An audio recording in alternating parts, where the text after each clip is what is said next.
I'm Aaron DeVore, Chair in Transgender Studies, your host for those of you who are just joining us. And welcome to our Moving Trans History Forward keynote address with Miss Major. Miss Major is a Black transgender activist who has fought for over 50 years to create a better world for all of us. She is a veteran of the infamous Stonewall riots, a former sex worker, a survivor of Dannemora Prison, and Bellevue Hospital's Queen Tank. Her global legacy of activism is rooted in her own experiences, and she continues to work to uplift transgender women of color, particularly those who have survived incarceration and police brutality. Miss Major is featured in the 2015 documentary film, Major, which you absolutely should see, which explores the life and campaigns of Miss Major Griffin Gracie. And on the 9th of January, 2021, Miss Major and her partner, Beck Witt, welcomed their son, Asaya Wittenstein Major, into the world. Now, Miss Major will be in conversation today with Kelendria Nation and Syrus Marcus Ware. Kelendria Nation is a Black woman of trans experience of Caribbean descent who uses her perspective and unique experiences to bring awareness to the various issues surrounding trans people, especially trans women of color. She has dedicated herself to using her voice to impact change and bridge understanding across all communities. She provides advocacy, resolutions, and transitions for trans-identified people. Through her work in community space, through her advocacy, she strives to allow folks to see that because of their multiple intersections, trans, non-binary, and two-spirit identified folks are oftentimes left out of conversations. With collaboration and standing in solidarity with other community members, she has been given the tools of being able to communicate her experience, and this has allowed her to tell her own story in her own voice.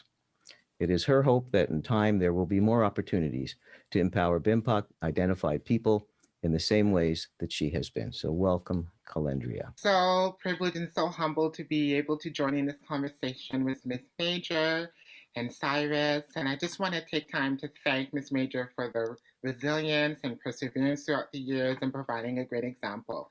I am so excited to join in this conversation this morning or this afternoon, wherever you folks are at. Thank you, Kelendria. Now I'm going to introduce Syrus Marcus Ware, the other person who will be in conversation today. So Syrus Marcus Ware is a Vanier scholar, a visual artist, an activist, a curator, and an educator.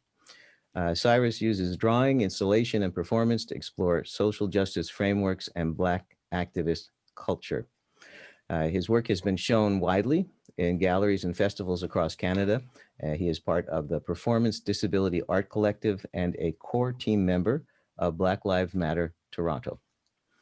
He has won several recognitions, including the TD Diversity Award in 2017, the Best Queer Activist Now Magazine Award in 2005, and the Steinert and Ferraro Award in 2012. He is the co-editor of Until We Are Free, Reflections on Black Lives Matter in Canada, published in 2020. In 2017, Syrus was a Chair in Transgender Studies visiting fellow, and he gave a talk as part of the Chair's public lecture series. Syrus, welcome. I will now turn it over to Kelendria and Syrus to be in conversation with Miss Major.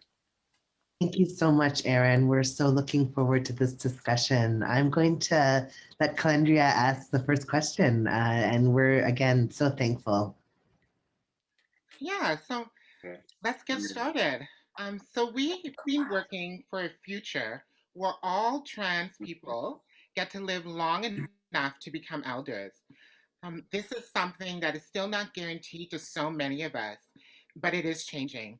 As a trans elder, what supports do trans elders need right now?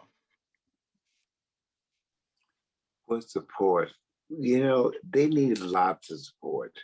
One of the things that's important is the fact that they are overlooked in meetings and stuff like that they go through.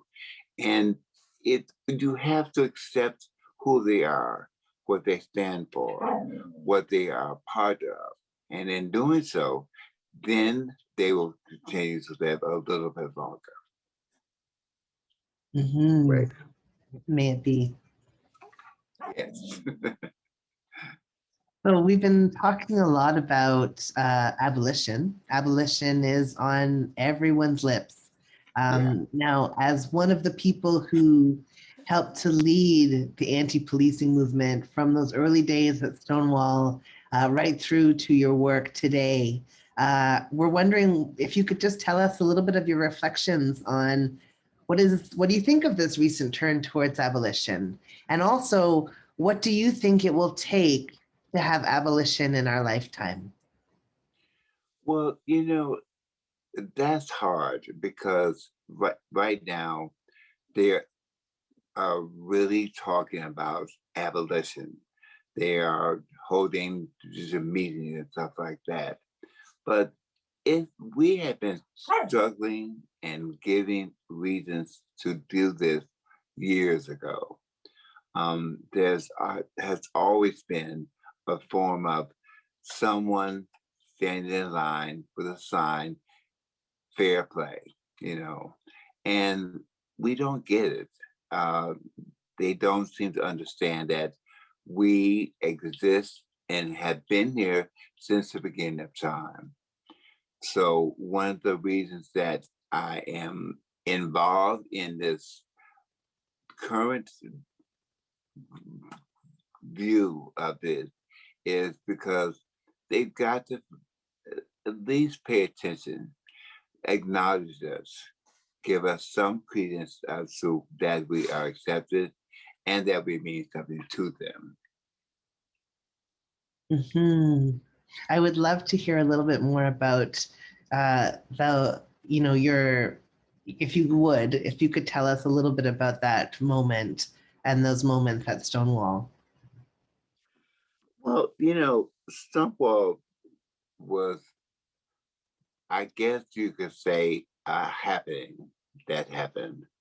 And it started with the police brutality, with them coming in and wishing to put their rules on our bodies. So the girls at that time decided that it was enough. It had been happening for years in the making. So I guess it started, with them wanting to shove a girl around. And from there, it went to West Hell. And it continued for 3 days. So it was an interesting time. The sad thing about that is, though, that they did not promote that. They didn't put it in the news. It wasn't important enough to whereby it got attention. So we again got overlooked for the media. So it was a rough time though. It was rough. Mhm, mhm. You're mentioning erasure. Has that been a common theme that you have noticed? Because now, in comparison, there's so much visibility around specifically trans femme and who we are and what we look like and what we Mm. represent. How has that changed for you? It's changed somewhat, and it's different by people, not in groups. And that is hard because there are girls who are suffering who aren't in those groups, who aren't around that sort of thing. And that is what really irks me because, say, I've lived this long. It would be nice if another girl lived this long. If I had friends who were my age, someone who's maybe older, but the pressure that they put on people and at the time is hard. And when nowadays everybody is talking about, oh, it's wonderful and it makes us a difference, and they're going to try to understand. Well, they don't understand, you know. They haven't walked a mile in our shoes, and that's hard. And until they do, until They have some disabilities to whereby, say, I don't know, 6 months out of the year, the boys have to wear heels, something to where they get it in their head that we have suffered a lot, you know. But until that comes, we don't know what's going to happen. Mm-hmm. Mhm. Mm-hmm. Thank you. Yeah. Thank you. We've been talking about, and thank you, Kelendria, for this question around visibility and what, and erasure. And thank you, Ms. Major, for your thoughts. We know that they're in the movements for Black Lives right now, like Black Lives Matter. It's, full of Black trans leadership. There are Black trans leaders, doing this incredible work. But we know that being a public trans activist comes with it, a heavy toll. There's like online harassment, there's trolling, there's transphobia. What advice do you have for Black trans leaders who are pushing for change? How do you stay in the fight for the long haul? Because you've been doing this for a long time. How do you stay in the struggle for the long haul? You don't pay attention to those remarks. If someone says, well, don't pay attention to me. Well, that's good. Don't pay attention to me. I don't care what you do, but you will pay attention. And the thing that they are doing now is that the girls who are involved in this and trying to make a difference, they only let them go so far. They go just to the brink and then they stop it until one girl and breaks that mold and goes further than they're expecting her to go, will we make it? And right now, we stop all right there, right at the brink. Mm-hmm. Yeah. You mentioned gatekeeping when it comes to particularly the girls, and if folks don't Mhm. know, it's trans femme folks or trans femme Mhm. identified folks. When we get into nonprofit organizations, for example, or we're working in advocacy work or activist work, Mhm. what does that gatekeeping ultimately lead for folks? I know for myself, it can affect my mental health. It can affect my self awareness in terms of who I am and how I navigate in the world. What are your thoughts about how that affects the girls in community? It's simple. How it affects them is very basic. They internalize that. They make it about themselves and they stop. They don't try to go further, than that. The moment someone raises an opposition to them, they step back and figure out what they're doing wrong, you know, and they may not be doing nothing wrong, you know. And we've got to overcome that. We've got to surpass that to whereby we can be the best and the strongest that we possibly can be.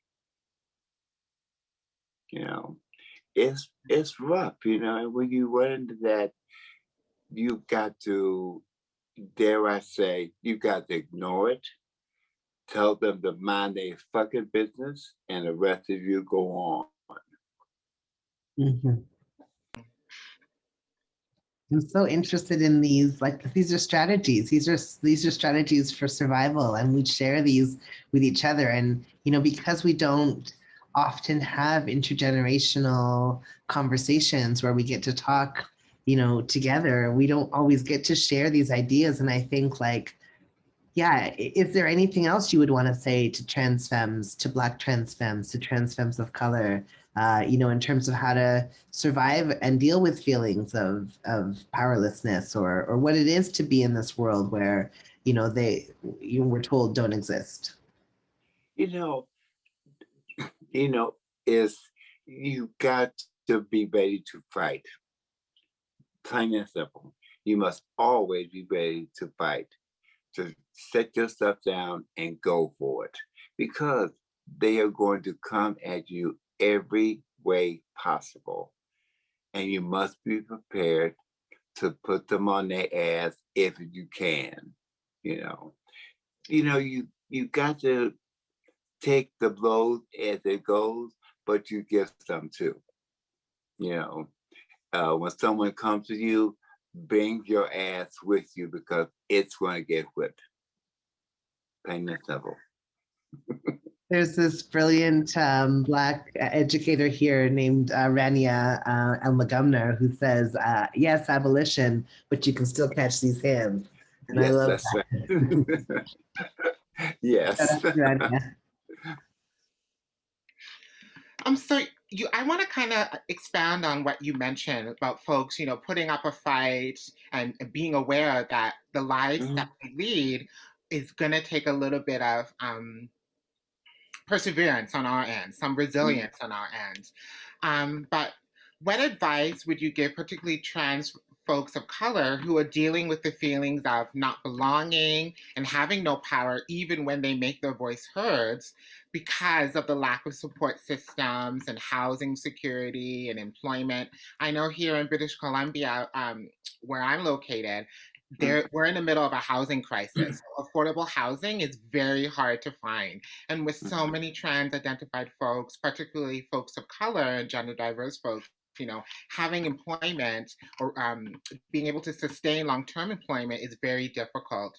And so can you give any folks examples in your life that has helped you to persevere and overcome specific obstacles that you have had to encounter? Gosh, to my life. Well, years ago, a friend of mine that died by the name of Puppy. And she was very important to me personally at that time. She was in an apartment that was locked, and she had 2 dogs with her. They found her in the tub, killed, with the dogs sitting there waiting. They were very vicious, and so whoever killed her was someone she knew. And no one, the police didn't look for them. They didn't look for it. And so the girls and I decided that we would pay attention to what we were doing. And you got to really pay attention to your voice. You must listen to you. No matter what they tell you and no matter how it goes, your voice matters. And in that sense, it was one of those things whereby in the, in the way that it went, it was important that they did this, So you got to pay attention to your voice, no matter what it is you are getting, what you receive, what you think you do from other people.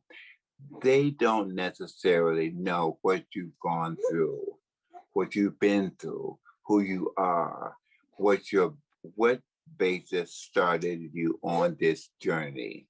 So when you do that, you got to take the time to listen to your own voice. That is so important to do that, because then can nobody tell you no. Thank you. But we're getting to hear the beautiful, wonderful sounds of your child, which is so lovely. I don't know if you saw my child just popped in here. Yeah, I saw something very important she had seen on YouTube.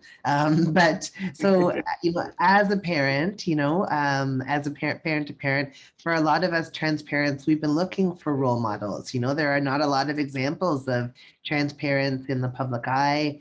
If you wanted to sort of reach out to the trans parents who are watching, what would you want to sort of say to the fellow trans parents who are watching from around the world? Oh, to love them and to watch them and to care for them and to look out for them and prepare your life. It's their life. You can live your life and go on from there. They're all you mean, everything to you. It's amazing to be a parent. I'm so What are thankful. you I, doing? I wonder also if you wanted to say something to parents of trans kids, conversely. So, all the parents who are watching who have trans kids at home, is there any advice or tips you'd want to give to parents of trans children? Um, you know, I would just say, there's a love them. That is the most important thing you can do. Love them and tell them the truth. Don't, well, oh, I'm a woman or whatever have you. Tell them the truth and let them sort it out. And when they do, they'll be with you.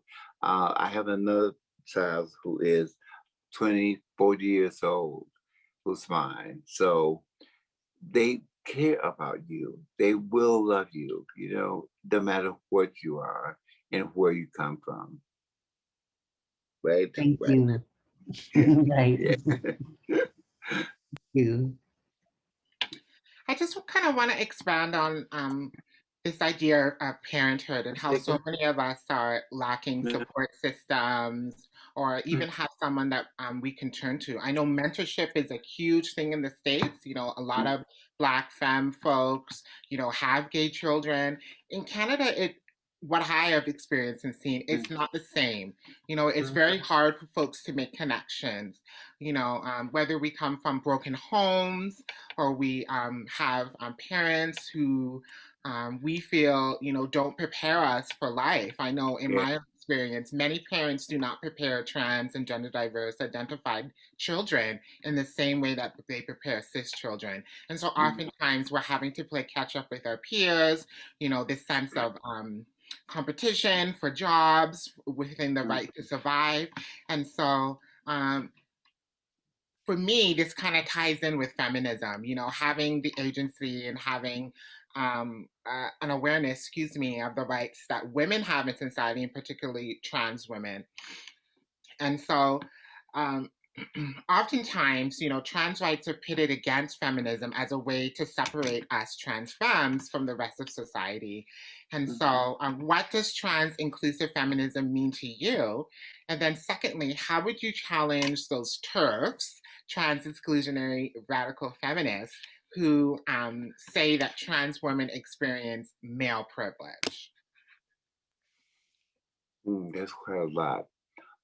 Well, first I would tell you, when you run into women who feel like a trans person should not be involved there, ask her, simply to leave the space you're in and go somewhere else and take that bullshit with her, you know, because as women, we are entitled to what women get. Now, women don't get what they're supposed to get because they should be receiving the same thing as a man, you know. And if they're going to treat us like we don't deserve it, well, then give me the stuff you would give a man. And I'm a woman. That simple.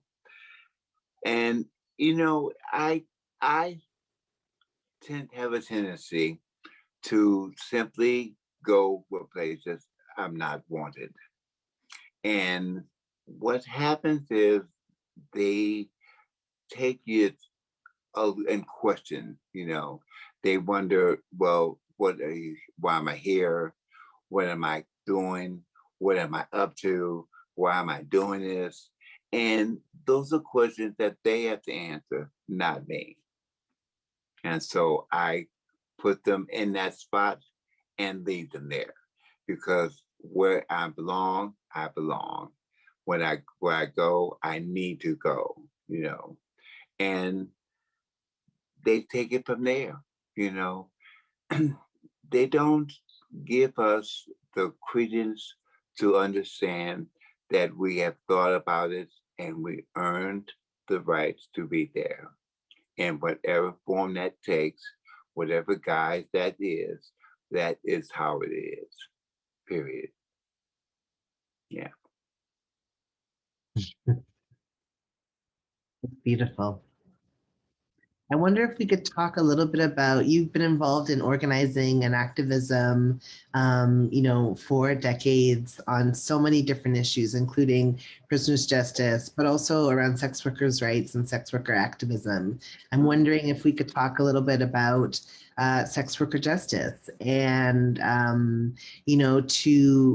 all of there are so many of us who engage or who do this as a job.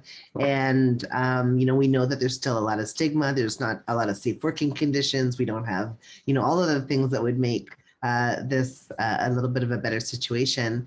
What are you seeing happening right now in sex worker activism? And what would you want to say to all the trans sex workers out there who are watching?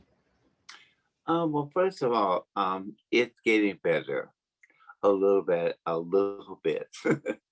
And you have to think of why you're involved in this. Either you're in it for fun, you're in it for profit, you're in it to make money, or you're in it because you have to do it to survive, And regardless of what your reason is, that is a viable source of income, It's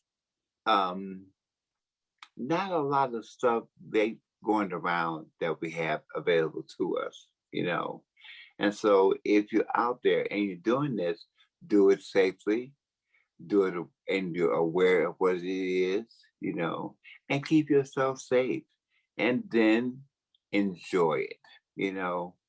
If you run into, say, a John who doesn't treat you right, well, that's simple. Don't go there, treat yourself like you deserve it. It's so hard to put yourself in a position to whereby you suffer and you become a victim to the situation, but you don't have to, And if you do it that way, you'll come out the other end.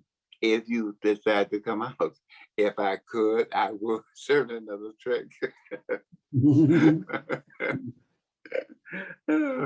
Because I figure, you can pick and choose it, If he's cute enough, I'm going with him. Thank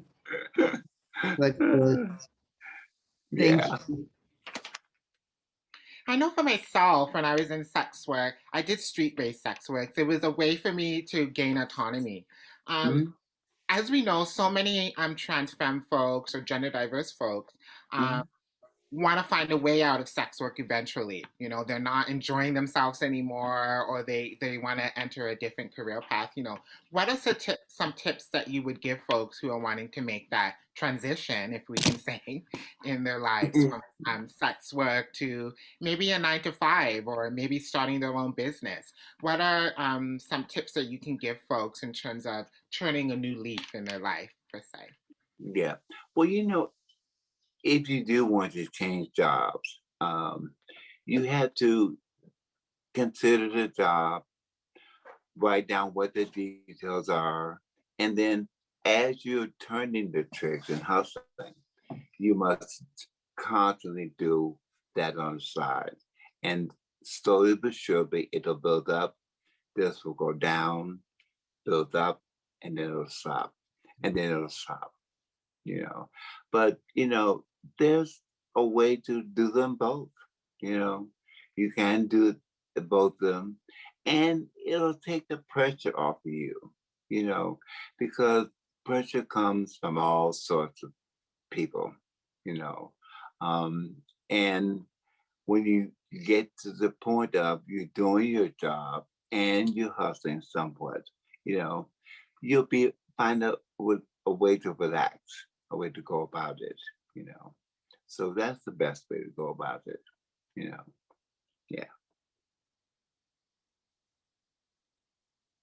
Thank you so much. Oh, you're welcome. So of course, the theme of this conference is moving trans history forward, and it is, hosted, and if we were gathering in person, we'd be able to go into the archives and look at the past. We could, do a lot. I wanted to ask, we wanted to ask you this question about, so bear, it's a bit of a sci-fi question. Imagine, Miss Major, that you could travel through time and go back to any moment in your activist history and relive it. What's the moment you would want to go back to, that you would want to experience again? Oh God, backwards. Yeah, you could also go forward. Is there a moment in the future you'd Yeah, want to let's don't go back. do? Let's go forward. Going forward, I would like to be in a world whereby people would accept it on their face value, and that's it. You know, to have the freedom to work if we choose, to hustle if we choose, to be able to have it and maintain your sense of self. You know, I would want to go to a future that would be open to everybody. And I mean everybody, you know, trans, non-trans, people in general. And that would be a wonder to be in a place to whereby trans was accepted. Yeah. Can I ask you the same question, Kelendria? If you could go to your ideal future, what would it look like? Oh, wow. That's actually a really great question. Um, you know, it's not really known about me, but I love Victorian times and the 50s and the 40s and, the glam and just the whole aesthetic. I personally would want to exist um, in the 40s and in the 50s and, really setting a tone for the girls to come. I think what's missing for me personally in my own gender affirmation process is real life examples. I know we have such amazing folks like Janet Mock in the States and Laverne Cox, but here in Canada, we don't really have much visibility. And I would love for, a trans femme of color or a trans person in general, to be able to get to a level where they can provide mentorship for folks. In my own advocacy work, I always think about how I can bring other folks along and be participatory because this process to me is not autonomous. Like I didn't get here alone. I have so many folks who have helped me and help uplift me throughout my lives and really help make me visible. And I think that's so important. I think folks being able to be visible in the spaces that they are really saves lives. So many of us, struggle with mental health conditions and, loneliness. I know for myself as a trans femme, that's something that ebbs and flows, what it means to be lonely. I don't know for you, Miss Major, like if that's something you can answer, like how would you give advice to folks who may feel lonely? They've come to a certain point in their transition or their gender affirmation process, and on paper, everything is checked off. But how do folks deal, particularly now with COVID, with this sense of loneliness and wanting to connect? One of the things that is neat about this time is the fact that we have Zoom around, and there are people that you can talk to, and it's important that you do talk. You share your experiences, even if it's just a friend, someone who you can identify with, someone who you can believe in and listen to. That will get them through it, because there are doctors online and stuff like that. But there are a lot of doctors who believe in us, who will say, well, what you're doing is a good thing, So find your friends, talk to them, step out of your box and into theirs. Yeah. I love that. And I think that we're, building these communities online and building these communities in our home cities and starting to try to articulate what that could look like. And I'm so I'm so interested in how we build these kind of if we're working towards that future that you just said, Miss Major, where trans people are free, where we have what we need to thrive, if we get to live our 40s glam dreams that Kelendria was talking about, if we get to, live my sci-fi speculative fantasy dream, how do we get to that kind of future that we're sort of aiming towards? This year has been a year of a lot of change. We saw lots of people in the streets last summer, calling for an end to police brutality, calling for, we heard about abolition and abolishing the system that would allow the kinds of things like, the killing of Breonna Taylor and like these other things, So, I'm thinking that probably this summer is going to be a spicy summer as well. It's going to be heated. We're going to be out there, for folks who are sort of moving and leaning in and thinking about the future. I'm just wondering if you have, are there ways that, or people that you read or that shows that you watch or movies that you watch that help you to kind of imagine and think about the future and know what to do to go forward? God, shows that I watch. I watch old shows and TCM and stuff like that. And I take what they're showing and put my spin on it as I watch it,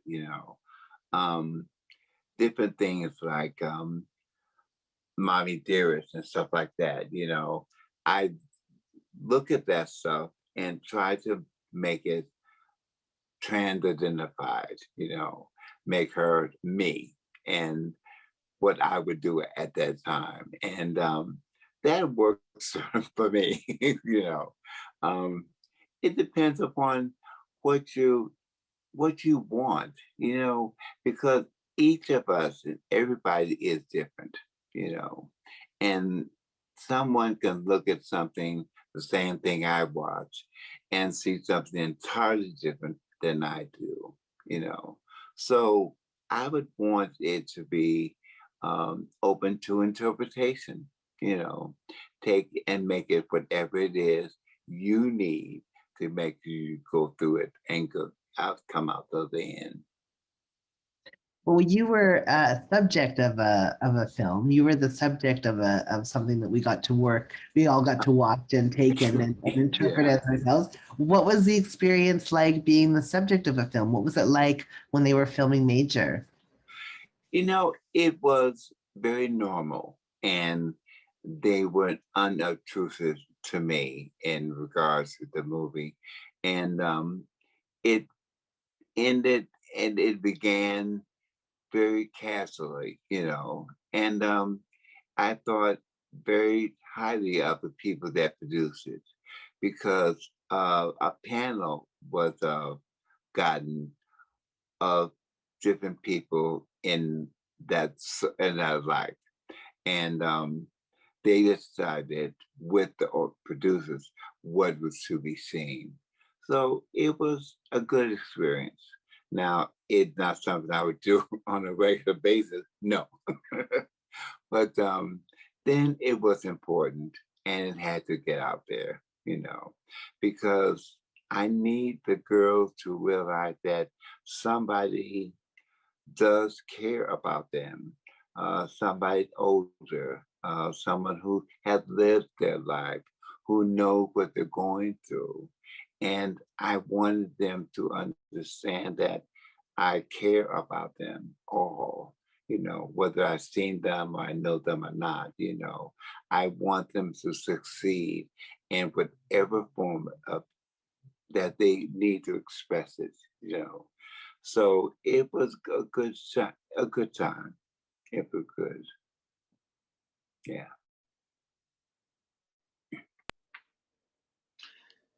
Thank you so much. I think that film is like foundational work for all of us to get a glimpse of, where we come from and where we've been and what is possible for us. I saw your film as a possibility story. It is possible to go through and survive what we've been through. So many of us have trauma that we deal with on a regular basis. And I'm going to give this question to Syrus as well. Besides watching television and the folks that are close to you, what is some skill building work when you have to deal with the trauma that we exist with on a daily basis.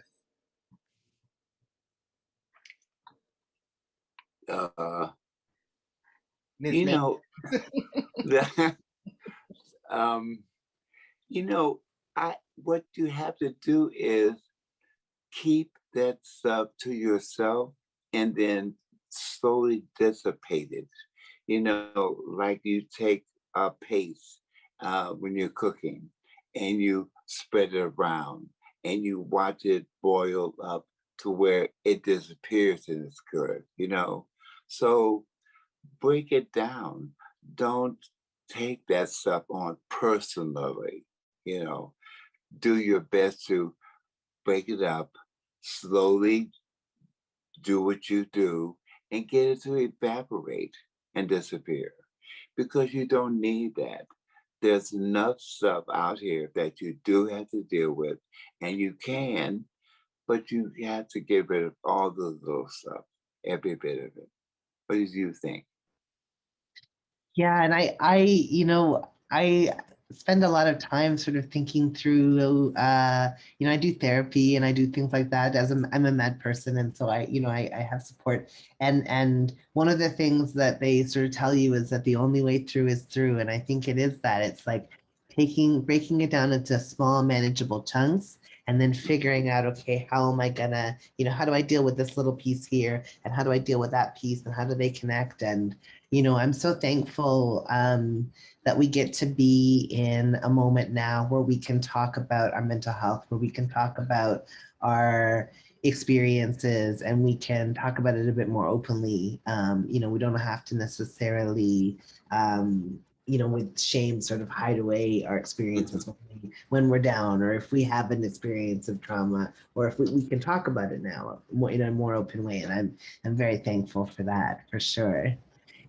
I have a question for both of you, and it's, as a trans man, as a trans masculine person, who obviously has got my femme side too, but, I'm wondering, one of the things that I think a lot about in our communities is, how we support each other. And I'm just wondering, this is maybe like a 2.0 conversation, maybe a conversation that we would normally have within, sort of a family group here. But I'm just wondering what ways you're sort of seeing us moving forward into the future, and how in our trans communities we can be supporting each other. How can trans mass folks better support y'all? And how can we, sort of show up for each other in better ways? And how can we take care of each other in ways that we need to going forward?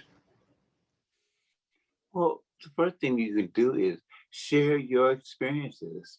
Let them know what it is like with from what your perspective is. To open up, to share every part of you is a story. And so you share all of them, Now some may be more personal or more involved. So you don't share those, but you do share something. You share, the like, oh, I don't know. One of the things I used to do is start a group off with girls saying what they did to where did the name come from? What was the thing that got you to pick your name that you chose? Well, bingo. You got stories. Yeah. What about you? I think for me, this is kind of like a two-prong approach that I think in my life. I think there Mhm. are some essentials that we need as trans folks. We need support systems. We need allies. I think allies are so important. People who are committed to being present and speaking up for us in the spaces that we don't have access to. Like you mentioned, Ms. Major, I think it's so important to have people who have privilege, whether it's white privilege, whether it's privilege from their jobs, to really bring trans folks into the conversations. Mhm. Um, and then on the other side, I know for myself, like chosen family is so important. For me, it's all about creating space for yourself, putting yourself out there, as you mentioned, Miss Major. You know, I know for me, I'm an introvert, which and people don't really believe me when I say it, but being in community for me is affirming because it allows me to give back. But I also have so much chosen family who hold me up and support me and really help me do that work in terms of overcoming the stuff that we deal with. I know in my advocacy work, I always mention it's not transition that is difficult for a lot of folks. It's the shit that we deal with on a consistent basis. For me, this is about having services that are catered to us, us being represented in every single aspect and us being included in terms of how services are tailored to us. And I can go on and on. But I honestly think we have to have a little bit of agency and advocacy for ourselves as trans folks. Systems are built to support us, but I also think, we have to know who we are and where we're going and the type of care and services and life that we want to lead. As you mentioned, Ms. Major, this life isn't for everyone, and I say the same thing, but it is one of the best decisions I made for myself, and that decision is for myself only. Just something that when you were talking, Kelendria, it made me think of that quote that you said, Miss Major, that there's this umbrella LGBT, but there's a hole in it and the girls are getting wet, Mm-hmm. And I just think like, yeah, Kelendria, what you're talking about, this need for, what are the other letters doing to sort of patch those holes in the umbrella and make sure that the girls aren't getting wet? And I'm just, so I want us to keep always thinking about that, about what are the ways that transmasculine folks are supporting trans femmes and non-binary folks? What are the ways that cis folks are supporting all trans folks? What are the ways that we can, just be doing a better job at taking care of each other? So thank you both so much for dreaming into that.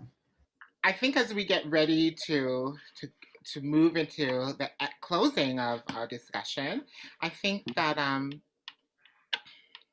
moving forward, we hope to see more trans, non-binary, and two-spirit identified folks of color in leadership and positions of influence.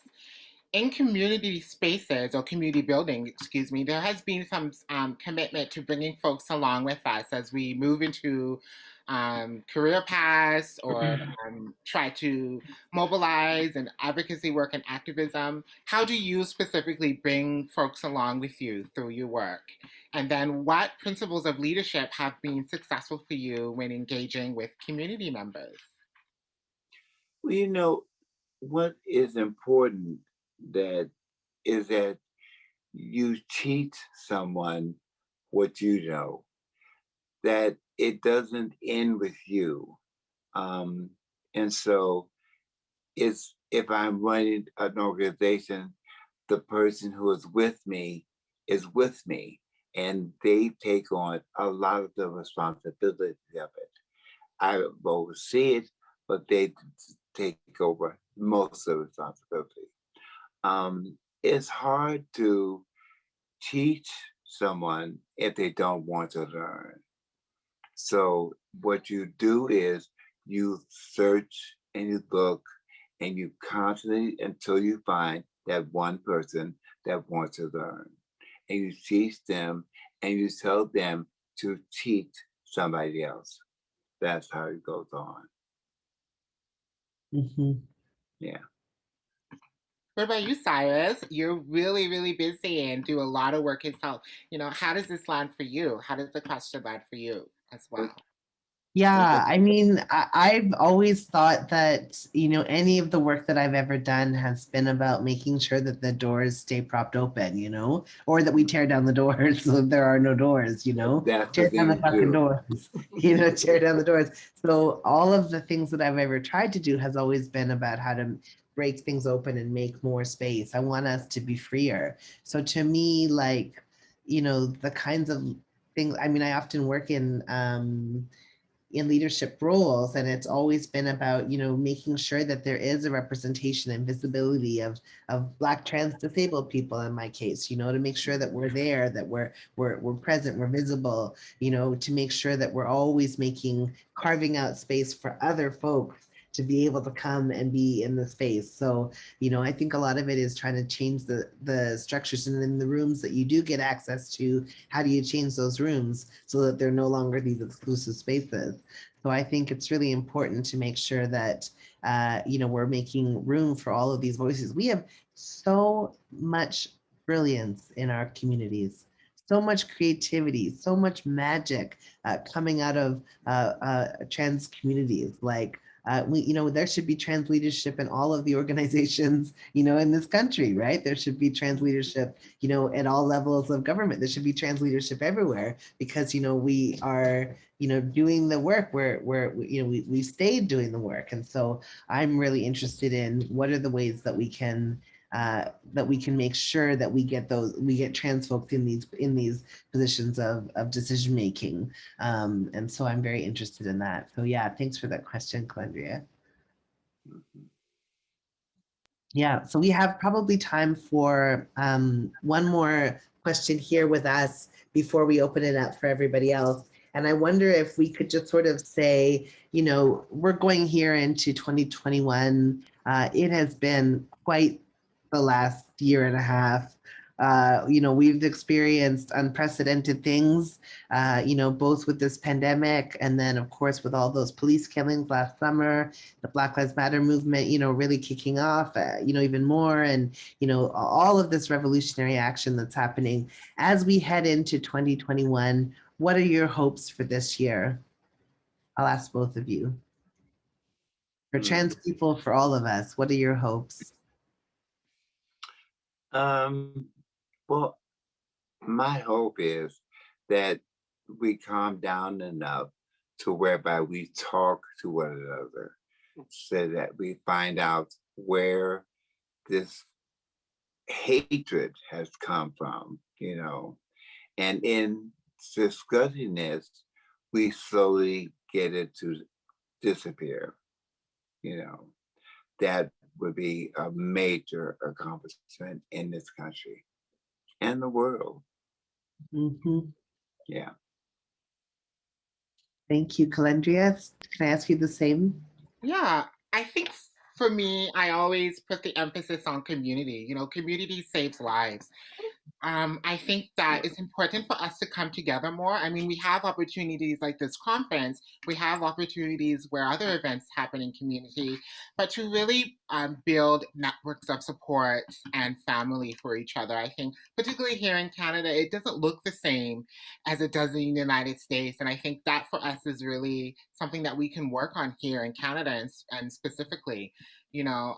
I know for myself, coming together and putting myself out there as someone who's very introverted has been, something that I really took seriously. And in terms of the pandemic and, how things were happening last year, it was for me, a very dark place. And sometimes, it's so important to have folks that you're able to reach out to who understand our perspective in our lives. I think, what my dream is for community as a whole is to really have more trans femmes representation of color in all organizations. For myself, I'm often the only one, or, there's one of a few of us, and, I really want folks to empower trans femme folks of color to do the work and to pay us equitably and to not just talk about intersectionality, but be about it. And to, if you have power, it is your responsibility to bring folks in. That it's not something that you can say, and it's not something you can talk about, and it's not something that's really off the side of your desk. Be about it. And I'm expecting you to be about it. Oh, may it be. I hope. This year could, may this year be the year that Black trans lives matter, may this year be the year that we really start to see the change, the changes that were begun, that were begun by you, Miss Major, the changes that got us down this road, that we continue, in your footsteps, and we continue to work shoulder to shoulder with you in this fight for trans justice, for Black justice, for, abolition, for, for a freer world where we're all going to get a chance to make it, where we can sit in the grass with our kids, where we can, you know, sit with the girls, where we can hang out, where we can be together, and not be, you know, experiencing all of the kinds of violences that we have experienced and that we often continue to experience. Things are changing, and I'm so thankful for your labor and for your work and your organizing. And Kelendria, you know, you and I have just, you know, getting a chance to meet and getting a chance to hear about your work in the West Coast, and it's so important to have your presence and visibility in Vancouver. So just to both of you, I'm so thankful to be in the struggle with you, and I'm thankful for the chance to have had a chance to chat today. Thank you. Thank you, Syrus. You have been so gracious throughout this entire process, and the organizer, Aaron and Michael, and you too, Miss Major. I wish I could give you a hug in person if that was ever possible. And thank you for all the work and representation you've done. You know, folks like you save lives, and I just want to say that you really do save lives, and it's such an honor to be able to be in conversation with you. And you know, hopefully, as we move forward in this year, forward in terms of being able to open up in terms of how we are able to socialize as people, that again we bring trans masculine, trans feminine folks along with us, and you know, involve each other in the change. So again, I'm so thankful. This has been a really warming and really spirit changing for me, so thank you. Well, thank you very much. I am so excited to be able to work with both of you. It's done me heart a lot of good to hear this. So thank you both. Thank you, Miss Major. Thank you. We want to say a huge shout out and thank you to all of you who have been putting your questions into the Q&A chat. So thanks for folks who have put questions into the Q&A, and welcome back, Aaron, to the screen.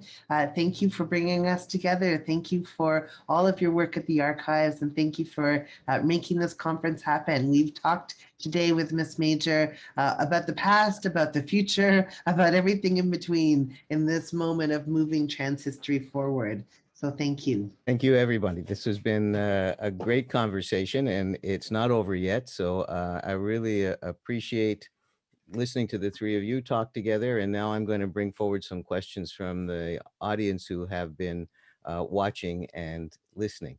So most of them are directed, of course, to you, Miss Major. A few of them will bring in Syrus and Kelendria as well.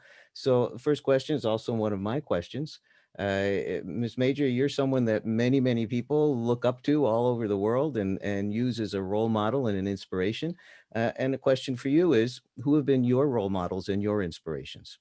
Oh God, it changes with the time. Back when I was young, it was Puppy. Today is somebody else. But today, I believe in Janet Mark.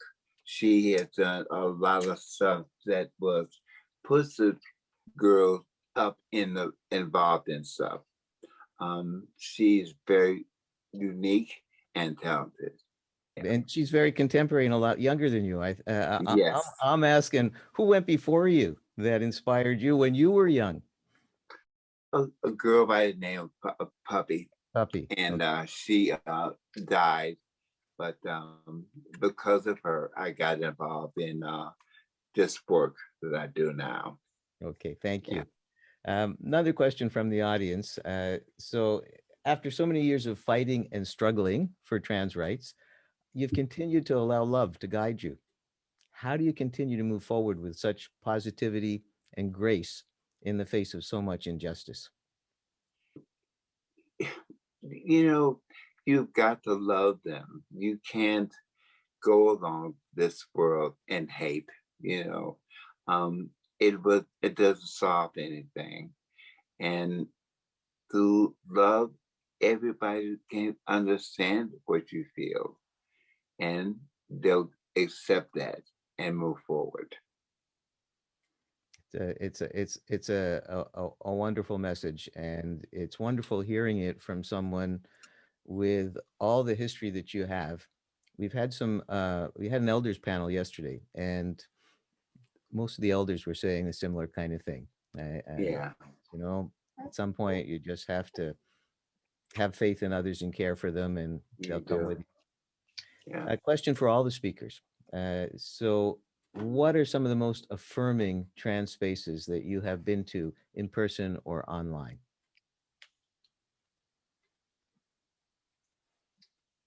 Oh, come now. You girls must be something. That's for everybody. It's not just Miss Major. So Cyrus and Kelendria, they're asking you too. Um, I'm unsure, and that's not because I haven't experienced it. I think for me, I really have high expectation about the spaces I enter to.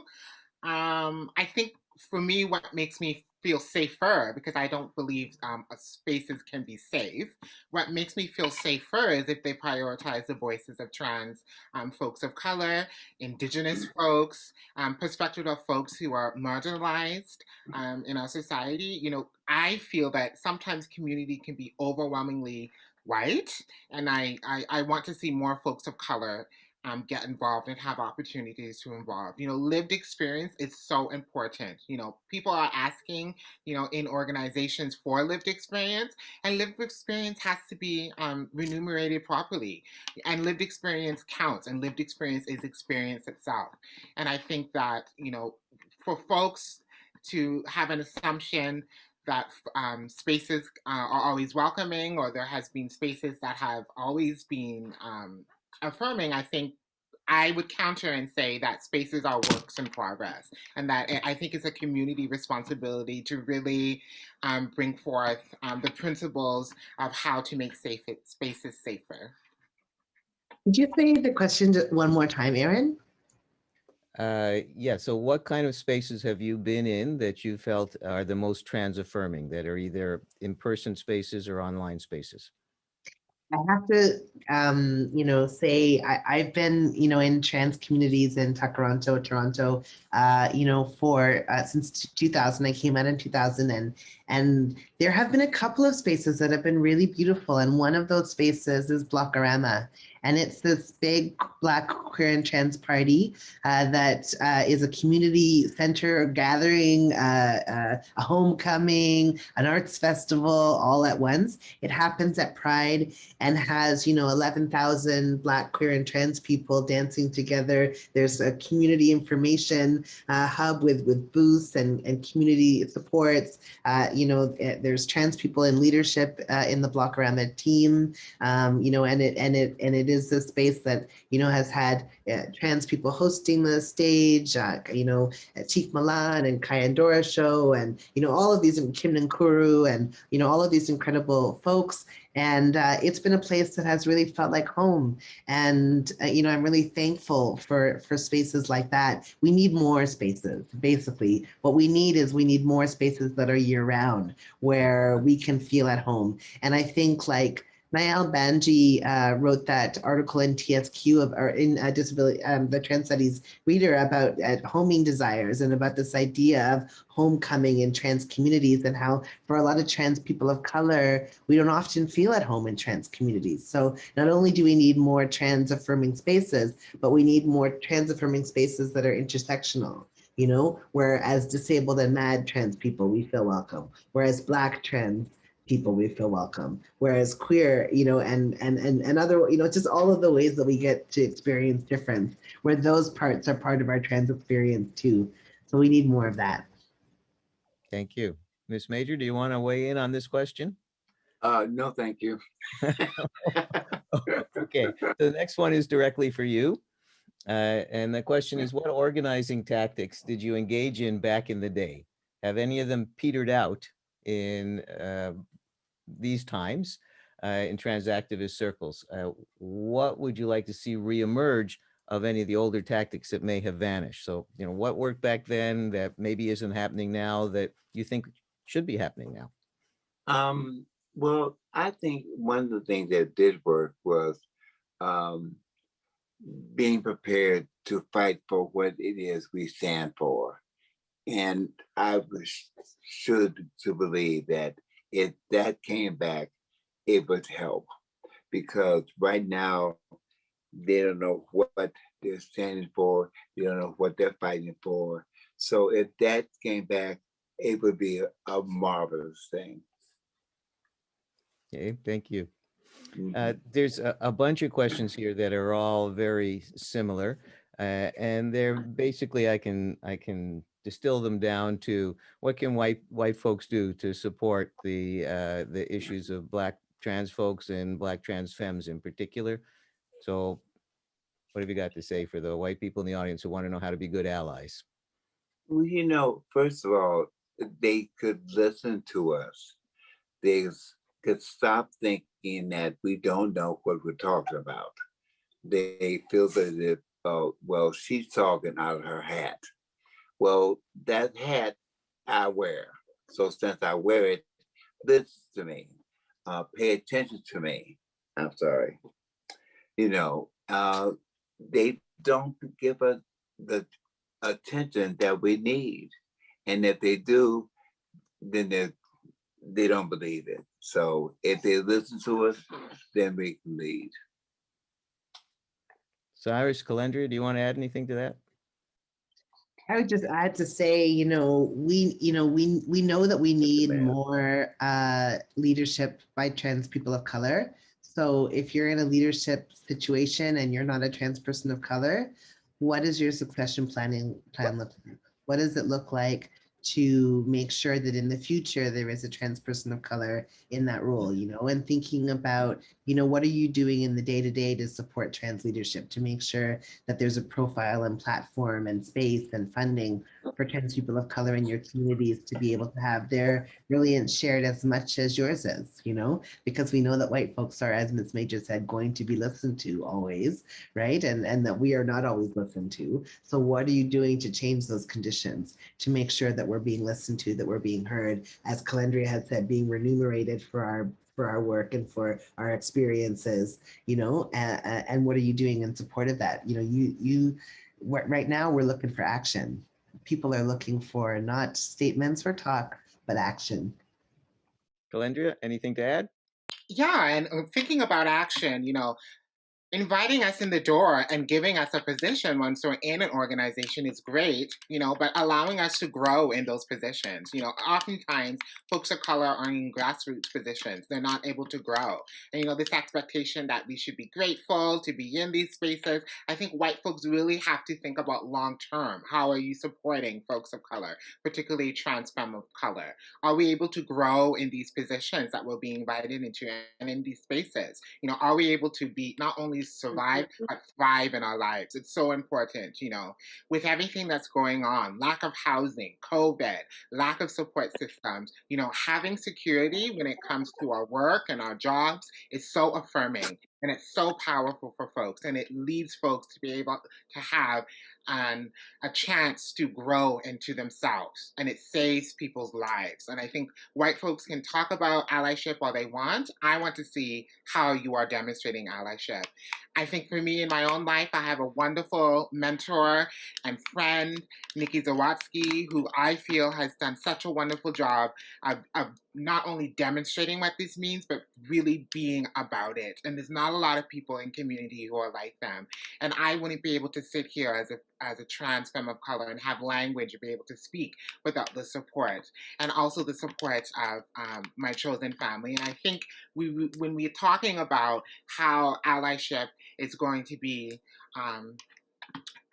demonstrated and how white folks need to participate in this work, just do the work. Just do the work. It's not about being perfect. It's not about not making mistakes. Do the work. Folks of color will tell you when you're making a mistake. I know I will. And so, to really, really make it about your life work, not about just the hat you wear when you're in community. Thank you both. Thank you, all three of you. Okay, slightly different direction. Very simple question, but maybe a longer answer. I don't know. Ms. Major, are you planning on writing an autobiography? No. Quick It's answer. real simple. No. All right. Well, we got that out of the way. I thought that would probably be a quick one. Okay. So what is your advice for youth or even older gender and non-conforming folks who are facing the feeling of isolation or the lack of sense of family when first entering the community? And especially during this time of COVID, but it's longer than just COVID. So Sure. People figure out they're trans, they enter the community, and they feel isolated. So, Yeah. what's your advice to them? Well, uh, when you just start to realize that you are trans, you have to sort out where to go to find other trans people, because it's hard to start something and feel as if you're alone, you know. And then take that and then expand it, decide to go to other groups, to other meetings, to other people, and then you will find that you sort out and figure out where you stand in it, and that will keep you from feeling isolated and alone. Thank you. Mhm. So, more advice being asked here. Mhm. Uh, so, person who asked this question says, I'd like to hear more of your thoughts on how to support trans kids at this time. And the person who's asking the question says they have a daughter, age 15, who is stressed and hurt by current online conversations about trans people, especially about trans girls and women. And so this is a parent who's asking, how can I help her? How do you work with families where trans family members and cis family members have really different emotional awareness? So one parent is supportive, one parent is not. So how do we support kids in those kinds of situations, especially trans femme kids? Oh God. Well, first of all, the parent who is involved with the child, um, they should talk to them, get them to open up to them. And a parent who isn't, leave stuff around that they can read, because after they read the stuff, they will understand what the child's going through. Um, it's it is not easy deciding to be that you're transgender, period, no matter what you are, boy or girl. It's hard to imagine that you have a life that can result in a child, a family, other things like that. They don't think that they do, and then go with them to certain events, not all the events, but certain events, so that they can understand that they have a life, they have a community, and they can be a part of it. If I may add, it also really helps to have be exposed to people like yourselves, so that they can see that there is a future, that there is a life for them. And so, thank you. Yeah, obviously. Yeah, for being there. Cyrus, you wanted to add to that? Yeah, just to say, my twin is an incredible support to me as a trans person, but she's also the mother to a trans kid. So she has my nephew who's now 11 and who started his transition at 5.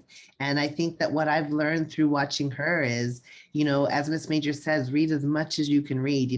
My twin used to go to the Philly Trans Wellness Conference because she lived near there, and she would be the first person at 8 a.m. in those 8 a.m. sessions. If you ever wondered who goes to the 8 a.m. sessions, it's eager moms who are like trying to be the best for their kids, and she'd be in the front row and take notes and get as much information as you can. But the most important thing that you can do is to just keep telling your kid every single day that you love them, that you love them, that you're going to fight for them, that you're there for them. If one parent isn't maybe as on board, or maybe there's a cis family member who isn't as on board, your role is even more important to say, forget, like, I'm going to, be a bit of a wall here between you and that person. I love you. I want you. I expect you. I care for you. And just to be, to be that champion for that person, because it will make a huge difference for them to know that they've got that one person in their corner, and that, that it's, if it's their mom or their sibling or whoever it is, to have that one person in their corner is going to make a huge difference. And then figuring out what kind of supports are around in your town or in your neighborhood, for trans youth, because there are some incredible trans youth support groups. There's also online supports for parents of trans kids. my twin is in a couple of Facebook groups that are for parents of trans kids, and they're doing incredible support for each other, and they cheer each other on when their kids are having surgeries or whatever they have, and it's a really beautiful community. So your role is going to be really key here, and I think that your child is going to be really lucky to have you in their corner. So go out there, give them the biggest hug that you can, and tell them that you're going to be there fighting, and rooting for them all the way through. It makes a huge difference. Now, my nephew is 11, so he's a classic preteen. So he's like, I'm not going to any groups. I'm not going to go. Like, he just wants to play gaming in his room on his game thing. So that's what he's doing. But there are great groups for trans youth that if you can get them to get out of their Game Boys, they might really enjoy. So anyways, good luck with everything. Thank you. Good advice. And there's starting to be some research that shows exactly what you said is also borne out in the research as well. So personal experience. We had some elders talking, and one of the questions that I asked them about was the experience of shame, because a lot of folks who came up in earlier years went through that. And a couple of them said, well, my family always supported me. I never felt shame. Right. And these are folks who, are, one of them is over 80 now. And he said he never felt shame in his life. That was Jude Patton, because his family loved him all the way through. So there's another personal experience of this, the same thing, even in much darker times. Going to change the subject. Question for you, Miss Major. Can you tell us more about your work with incarcerated and formerly incarcerated trans folks? And what can the average trans person do to support this kind of work? Well, to support the work, you must get involved with an agency that deals with them in prison, because you start with working with them in the prison system to get them out of there. And for me, in dealing with them, is when they come home, that's the time to really pay attention to what they've gone through and who they are. And you have to really get involved in their lives and help them to acclimate to the society that exists now, because more than likely it isn't the same thing. Things have progressed much out here, whereas it didn't. It stayed the same in the prison system. So, in doing that and working with them, you you find out who they are. You get to enjoy them. You get them to step out of their box and into the world, and that way, you feel good about it. You feel, I feel, when I do it, elated and good, happy. Yeah. Thank you. Different direction again. Mm. Miss Major, why did you choose the name Miss Major? Uh, that is my birth given name. um, I've been Barbara, Valerie, many names, 100 names, and the last time I went to prison, I came out and I was just sick of remembering, oh, that's me. So what I did was I took my first name, and that was it, Major Grierson Gracie. So that's how I got Major. Okay, so your first name was Major and you just put Miss in front of it. That's it. Okay. Great, thank you. Little personal anecdotes are actually really nice to know. Thank you. Okay, so another question. In some of the elders panel's discussions about binary and in the elders panel, which we had yesterday, discussions about binary and non-binary folks came up, and some of the elders said that they identify as non-binary. So how can we make space for elders to voice their changing identities as more language is becoming available if they want to make use of it? So, we got these folks who came out in a time where non-binary wasn't a possibility. Yeah. And are you seeing that happening? And how do we make space for that to happen? It's happening a lot. But what I find, especially since I'm older, um, is that you get them to talk to you, because then you'll find out exactly what it is. Um, this non-binary and quad binary and four-person binary. I don't know what all that stuff is, but I'm me and they're them. So I get them to tell me what it is, and if it's binary, whatever it is, give them the love and respect of what they decide to do with their self. You know, that is the most important thing you can do with them. So I'm going to follow up on that a little bit for my own questions. Is Mhm. uh, if you came out and you found yourself as trans before the year 2000, uh, Mhm. everybody was all we had really available was men and women. We didn't have Mhm. all these other options that have come into being since then.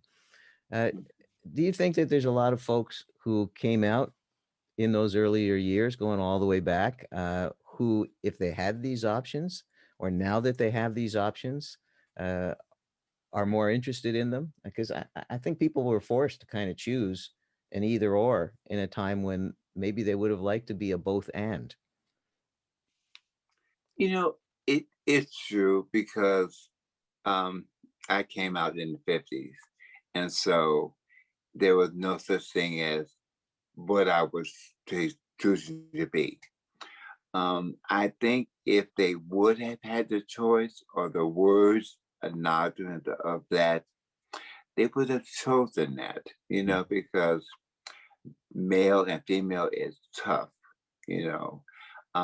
It's hard to be a female person and a male person is separated. And this way, there's more give and take in it, you know. There's more of an opportunity to be who you see you are and relax in that. Yes, they would have definitely chosen something different than it did. Thank you. Mhm. Okay, I'm going to shift gears again. So, what would you consider to be one of the best moment of activist victory for you? A moment where you and the girls really kick some ass. 69. That's how they asked it. I'm just repeating it. Yeah, 69, because we stood up for ourselves, and that was important. Um, it's the shame of it is that it did nothing to change the attitude of the straight world, you know. Um, they still felt as if we were an abomination to the rest of the world, you know. Um, but we did stand up, we did make a difference, and it's still going on, you know. The fight continues. So always be prepared to put on new gloves and fight. It doesn't go away, does it? No, it doesn't. No. Okay, we're coming close to the end here. Mhm. Uh, and so, again, a little different angle. A question for each Mhm. of the panelists. What is one thing that you wish you'd known in the first year of your transition? Oh, I'm not. I'm out. Is it too long ago? Oh Lord, can't remember. I get it. I mean, We'll come back to you and I'll ask you, what do you think people should know in the first year of their transition? But let's see what Okay. Syrus and Kelendria have to say first. one thing I wish I knew, I guess I wish I knew that it was about to get so much better.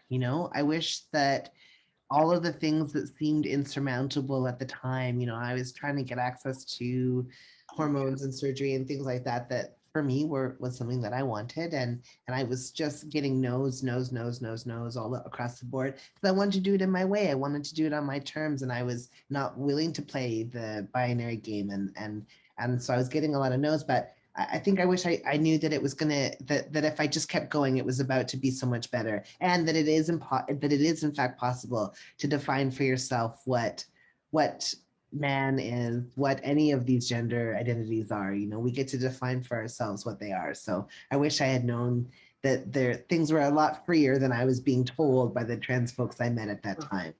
Okay. Kelendria. For myself, there's a lot. Men don't affirm you. Looks aren't everything. Your definition of womanhood is going to change. It's okay to stand up for yourself and don't care about the opinions of others. That really you define who you are.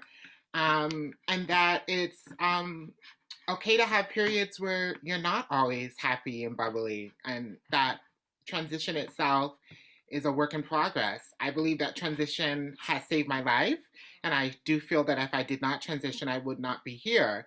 And so, what I hope that I could pass on to younger folks who are earlier in their transition is to strive, is to persevere, is to look to people who you can find examples in.